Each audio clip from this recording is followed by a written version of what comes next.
Blessings. It's Talking Tuesday.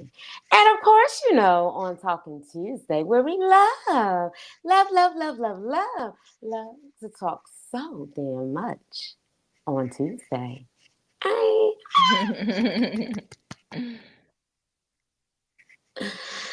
All right, so we're going to dive right on in.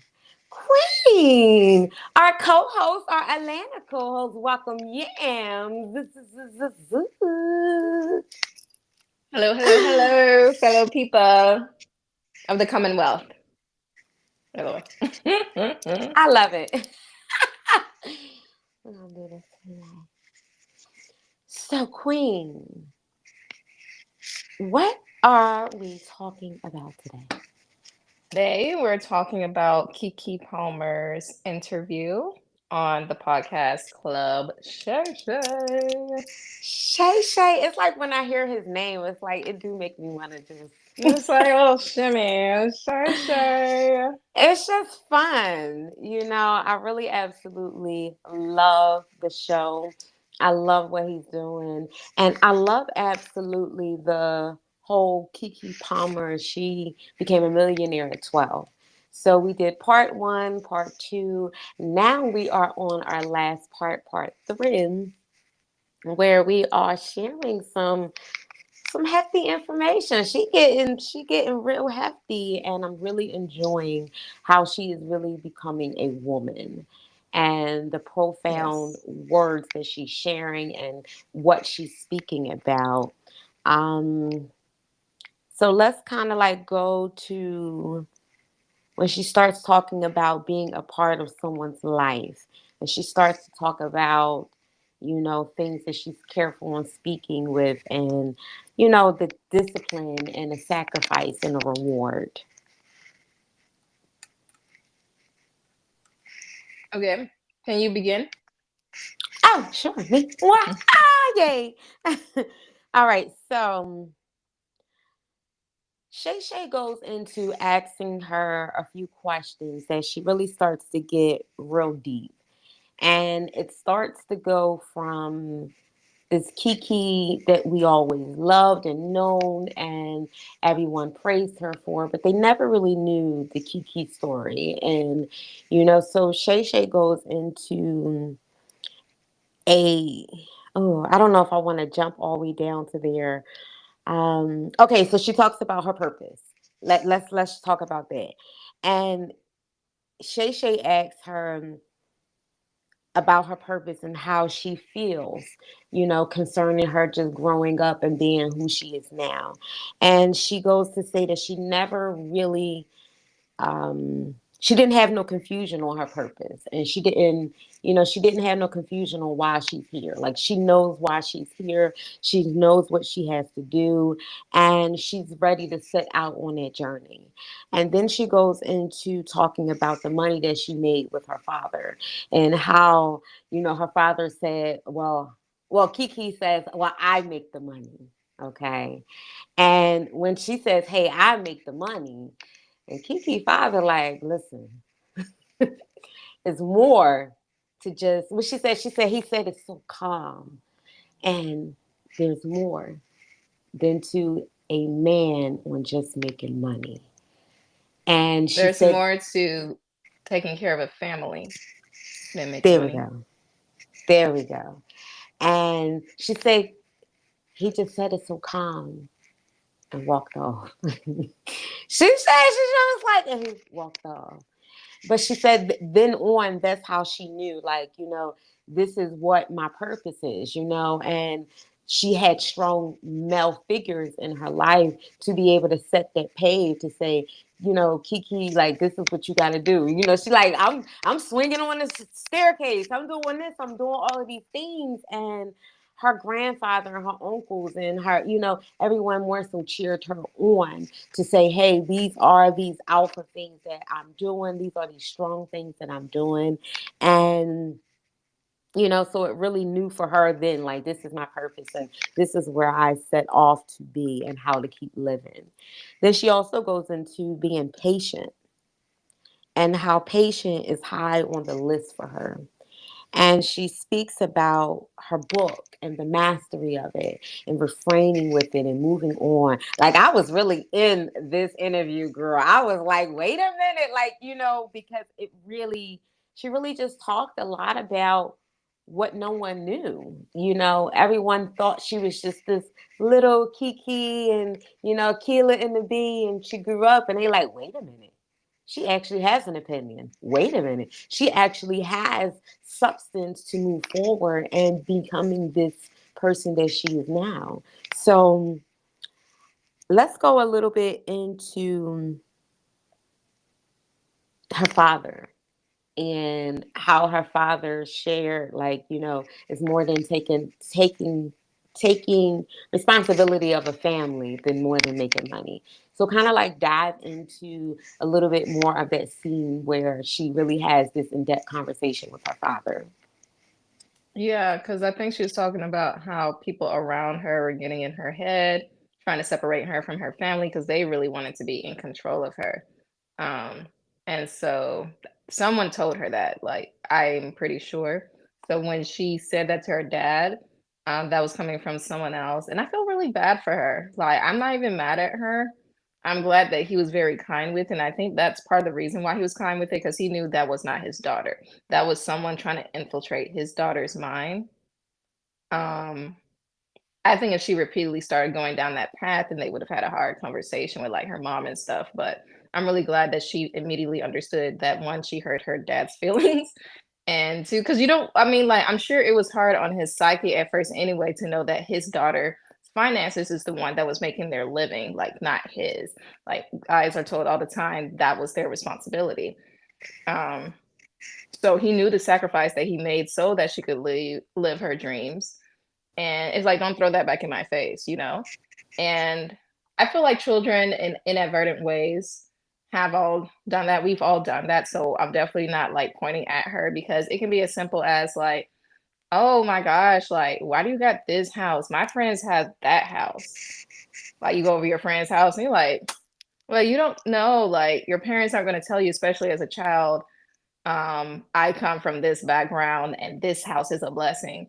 That you're not in a 1 bedroom apartment, you have a 3 bedroom house and you're complaining because your friend may have a 4 or 5, or they have like a big kitchen, or whatever. Like, it's different things. Like, society can really get into children's head to separate them from our parents. And I do believe actually there is an agenda for that, because if you look at Disney Channel, if you look at Nickelodeon, the parents always look goofy. Parents are goofy, put them to the side. Children with the ones with sense, and so like they kind of isolate their parents with their problems and stuff. And it'll be once in a while the parents will come and be involved and be like, oh, it's okay, like, but it's not truly like, oh, my parents can help me. It's like, I Yeah. got to figure this out by myself. Without my parents, they can't find out. And it's like entertaining and stuff.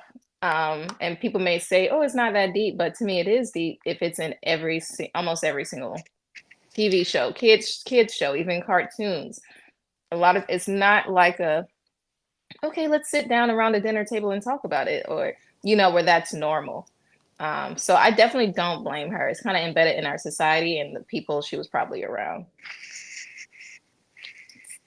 Say that last part. My phone was going out. I do apologize. Oh, I said, I definitely don't blame her.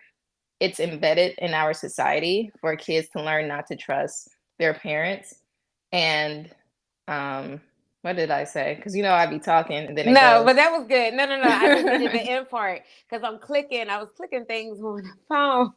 Like, this is the right time to do that, right? But You're I good. was clicking and I was like, oh shoot, wait. And soon I clicked back in. It was like you ended. And I was like, no. I do think that conversation should be had with children when it comes to certain things. But then I also think that some things, allowing the child to be a child. And I think that it is hard to allow the child to be a child, but also inform the child because that child will eventually grow up, you know, and that child may not know how to do certain things without those conversations being had. And I think so. I think it's important to have those conversations, but also be like, you know what? I'm gonna let you be nine. Like, don't I don't need you to worry about the world. We got this. So it is that trust thing, but it's also knowing when the trust is not really there, or you're building a trust, it's still learn taught how to be open and vulnerable and transparent. So I also think that there's levels to parenting and to allowing that situation to happen. So it's a rocky slope. It's a rocky slope. And so me watching it and just listening to a lot of what she was saying, I really was like, nah, I think she was my sister from another mister. Like, because okay, let's go forward. Let's go to the deepest part that I felt like it was real deep. Let's talk about her abortion. Let's talk about, for some safety words, some may say termination. So that's the real terminology. And Shay Shay asked her, sharing, and he said in 2019 she went to a Me Too campaign, and she was sharing that she had terminated a pregnancy. And he asked her, like, Shay Shay asked her, like, what made her come out and share that. And she said, I only share information if it's something that can be of service to someone. And for me, I was like, ah, da, da, da, da. And I'm like, yo. And she starts going into it and she says, listen, if you feel like you can't do it, don't do it.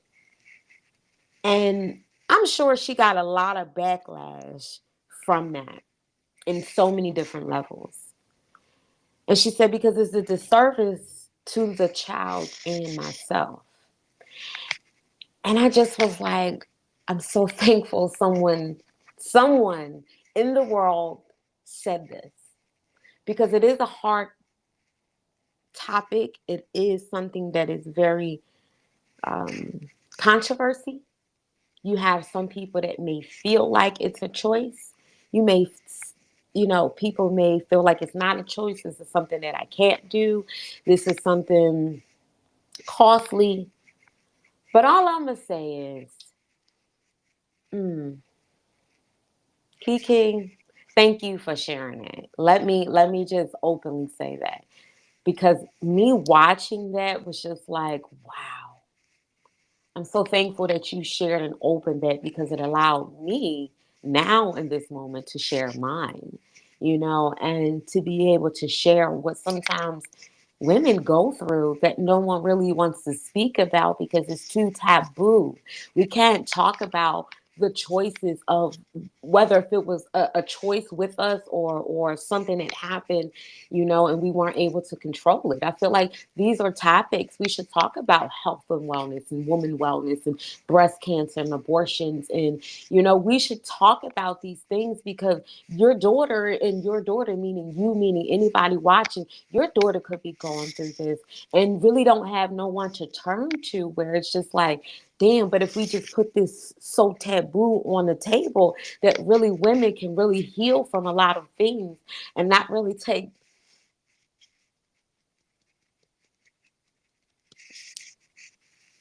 these into consideration.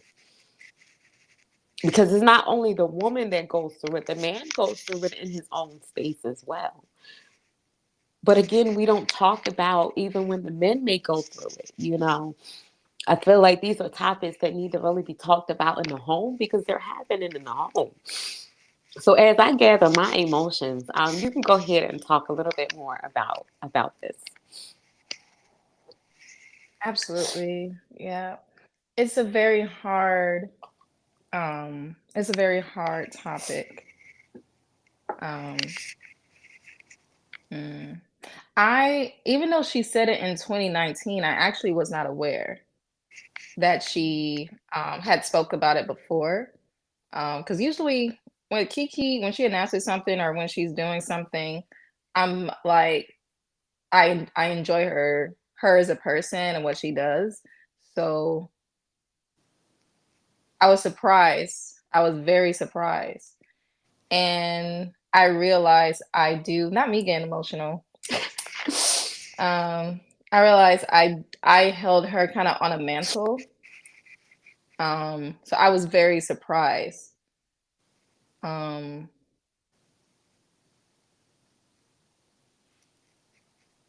I'm in between because for my body, for me, I am pro-life. I guess the terminology that they use, because I come from a family where, you know, if someone ends up having a child before they plan to, we gather and we all take care of the child in some way. If you're, older, not the kids taking care of the kids. Uh, so honestly, abortion as a concept for me is pretty new. Honestly, not even just in college, because it became a bigger thing. Uh, when did they overturn Roe versus Wade? A couple years ago now. I believe so because I feel like, let me see, because Nayeli's 9, so maybe around that time, maybe a little Yeah, bit it was beforehand. for me. It was like it's an option. It's an option, but it's not one that I'll personally do. It for me it's kind of like um kind of like when people smoke weed. Honestly, Yeah, I know it's not for me, but I know it can have like health benefits and stuff like that, but it's much more serious. I will tell you, be honest, and this will kind of, we may not be completely aligned on this. I don't like it when people try to down the fact that there is a pregnancy, like there is life in there, and yeah, you're making the decision not to keep it. yeah, And it's not that I'm completely against, you should not have the option, close them all down and stuff like that. In a perfect world, people wouldn't need abortion because if they got pregnant, they want to carry the pregnancy and have the baby and stuff. But there are many things like um, the R word, and uh, stuff like that, where things happen, and or if the person's like 11, but they just have their period, like people, I feel like people don't think about those X factors, but those are X factors. But it's also the same truth that when this happened many years ago, because it's a tell as old as time, people like Oprah come from the R word. People yeah, like Maya Angelou come from the R word. I do believe that everyone is here for a purpose, and if that's true, then you're deciding that that person is not going to come. And that's a very hard, tough decision. I feel like people should get therapy before and after. These women should be taken care of, but they should understand the weight. Because correct. if you say, oh, these are just a couple cells, doesn't matter, but you pulling out an arm, a leg, and you're not Yeah. even, these women, because I watched videos on this, and a lot of women, they didn't even understand the process um, of what it was, what a termination is. And it's because the doctors would genuinely lie to them. No, people have the right to do what they want to do. Like, this is America. We have rights and we have fought for that. But you need to be honest about what this is, because a lot of women, when they're told exactly what is going to happen according to how many weeks they are, because if it's been like a couple days and people can argue, well, when exactly is conception? If it's been the day or the day after you take a After. morning after pill, that's not going to like ring people's alarm, really. It's like, did it catch on the womb? Did it not? You don't really know. You like, honestly, you don't really know. But when it gets to about that 7, 8 week when you can hear the heartbeat is happening, you have That's limbs when. and stuff in there.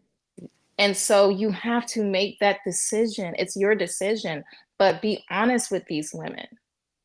Be Mm, that's what I say. Be honest, because honestly, I won't say nine. I will say maybe at least 50% of the time. At least 50% of the time. But I'll get the statistics later if I really care to. But I would bet at least 50% of the time they would choose to keep the fetus. You can call it fetus, you can call it a zygote, whatever. What's going to be the baby that comes out? give people all the information and let them decide for themselves, because then it becomes an Mm. agenda if you are lying. And that's what I do not like, and I will never promote. I don't care about all these medical terms. It's still going to be what it's going to be if you let it sit and bake. I love it. I love it. Like to just really hear, like I really like. I know our time is dwindling down, and I know that this is something new, not new but old but new. In conversation wise, but I really would love to really start talking about women's health, and even the men's health, and when it just comes to things like this, because I think again, there's conversations that are not being had. I feel like sometimes men just have them just to have them, and sometimes I feel like women just have them just to have them. And when you aren't properly informed, you will do whatever it is you feel like you need to do to get through that process. And I'm so thankful that Kiki did open up about it, because again, it allowed us as people to just have this conversation now, and I think it's important to have it. Um, where I love it. I love that I see the time. I know. It's just like, oh man. But you can't cover everything. So we tell yourself, can't cover everything. You We've can't. missed some things, but go watch it yourself. We can't cover every single thing. These Mm, are heavy topics. She had a lot of heavy hitters. But go watch it yourself and support, because at the end of the day, besides all the decisions where I wouldn't do that for myself, but I understand, we're all human beings. yes. Before we And if, go, yes, before we go, I'm so sorry. That please. word she said, What word? extraordinary debilitating. Wait, debilitating. Extraordinary debilitating. When she talked about acne, and she talked Oh, about, oh, Queen. Okay, because okay, I have a history of acne. Oh my okay. gosh. So I used to have a really bad history of acne all on my forehead for many. It went from the age of 12 to I don't know what in the world happened. It was horrible. Okay. And it was just my forehead. But the word she shared, I've never in my life heard. She said it was extraordinary debilitating. And I'm like, you better go ahead, Akila and the B. Yeah. Okay. You better do these words. So it really just took me out of here to really see this podcast. So Club Shay Shay, thank you so much for putting it out here. Kiki Palmer, thank you so much for just really stretching your life and stretching your neck, and your broadness of your shoulders and the spine of your back to say you want to carry this, honey. Because woo, one thing for certain and two things for sure, it's hard out here. It's hard out For here a at pimp. okay. And then we got on yellow. We got our yellow pimping going on. Woo, woo, woo. Okay, bring us some brightness in your day. We thank you so much for this opportunity today on Talking Tuesday. We were just talking about Kiki Palmer and the Club Shay Shay story. So check it out. And what we going to talk about next? What we going to see next? Unlimited. Together we're unlimited. We talking about Wicked. It's in theaters. Oh, I don't want to go to the theater. You need to go see Wicked.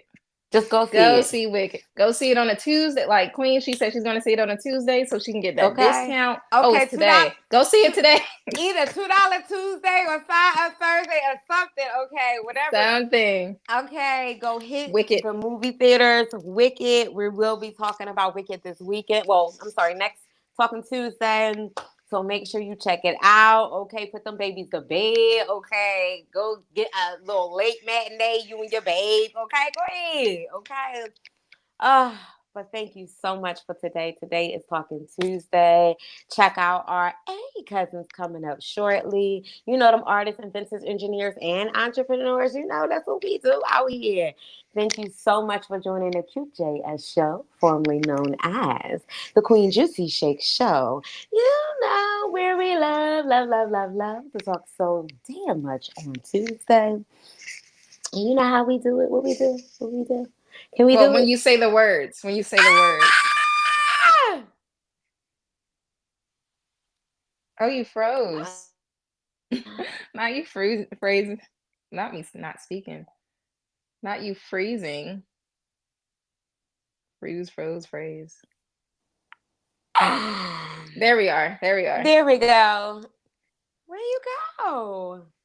You're you were freezing. I see you now. You can't see me. No, grill. Hold on. Let me try. Let me see if I open this door. Hold on. Ah, How's that? yay! All right. Thank you for joining the QJS show, formerly known as the Queen Juicy Shake Show, where we're discovering and rediscovering a personal connection to oneself and others are encouraged, inspired, and motivated on a daily. As we love to say here at number 4, Fresh Blend Irish, get green, get going.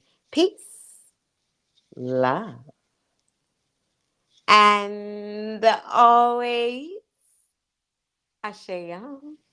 Ah, good job, King. Queen. I Good love you, job, Queen. beautiful. Have a Love great day with you. purpose. You Ashayam. too. Yay. Blessings. Amen. Oh.